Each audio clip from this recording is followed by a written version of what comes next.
रवि, एक YouTuber vlogger, शहर के पुराने रेलवे स्टेशन के उस हिस्से को एक्सप्लोर करने निकलता है जहां प्लेटफॉर्म 13 मौजूद है, जिसे 40 साल पहले एक भयानक ट्रेन हादसे के बाद बंद कर दिया गया था।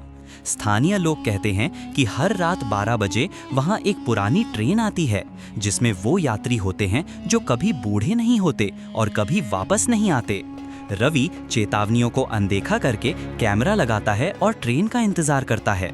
ठीक रात 12 बजे एक जंग लगी ट्रेन बिना आवाज के प्लेटफॉर्म पर आकर रुकती है।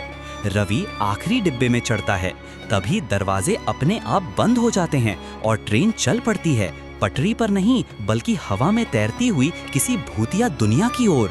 Chloe, look at this. The Eiffel Tower lights up every hour at night. We have to see it from the Trocadero and then race to a bateau mouche for the river view. It's going to be epic. I saw that, Liam. It does sound spectacular. A real Parisian icon.